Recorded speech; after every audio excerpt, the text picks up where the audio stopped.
Doctor Yunus যদি এই মুহূর্তে পদত্যাগ করেন তাহলে বিশেষ করে গতকাল জেনারেল ওয়াকারুজ্জামান যে বেয়াদবি করেছেন ডক্টর ইউনূসের সাথে সেটাই হয়তো ডক্টর ইউনূস নিতে পারছেন না।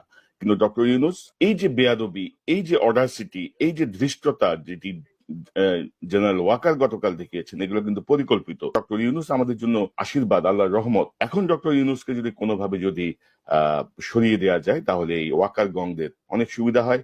তারা তাদের অভিভাবক হাসিনাকে আবার নিয়ে আসতে পারে, তারা আওয়ামী লীগকে দিয়ে একটা ইনক্লুসিভ নির্বাচন করাতে পারে। সো এই জায়গাগুলো আমি বলবো যে বাংলাদেশের প্রত্যেকটি মানুষের সতর্ক হওয়া প্রয়োজন। ডক্টর ইউনূসকে পদত্যাগের ফাঁদে ফেলা হচ্ছে, ডক্টর ইউনূস পদত্যাগের ফাঁদে পা দিচ্ছেন এমন একটি বিষয় আমি ডক্টর ইউনূসকে একটু বিষয়টি জানানো, পাশাপাশি দেশের মানুষকে জানানো যে ডক্টর ইউনূসকে পদত্যাগ যদি করানো যায় বা ডক্টর ইউনূস যদি এই মুহূর্তে পদত্যাগ করেন তাহলে জুলাই বিপ্লব আসলে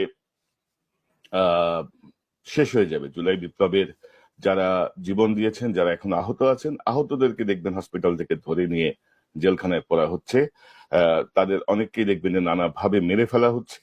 সো ডক্টর ইউনূস আপনি কেন পদত্যাগ করবেন? আজকে উপদেষ্টাদের সঙ্গে বৈঠকে ডক্টর ইউনূস এই জাতীয় একটি ধারণা প্রকাশ করেন। বিশেষ করে গতকাল জেনারেল ওয়াকারুজ্জামান যে অডাসিটি দেখিয়েছেন, যে ধৃষ্টতা দেখিয়েছেন, যে বেয়াদবি করেছেন ডক্টর ইউনূসের সাথে, একটা বাংলাদেশের যে হায়ারার্কি, যে র্যাঙ্ক গুলো আছে, অর্থাৎ এটাকে কি বলে ওয়ারেন্ট অফ প্রেসিডেন্স, সেই অনুযায়ী 12তম লেভেলের একটা কর্মচারী, সরকারি কর্মচারী জেনারেল ওয়াকার, সে যেভাবে ডক্টর ইউনূসের সঙ্গে বেয়াদবি করেছে সেটাই হয়তো ডক্টর ইউনূস নিতে পারছেন না।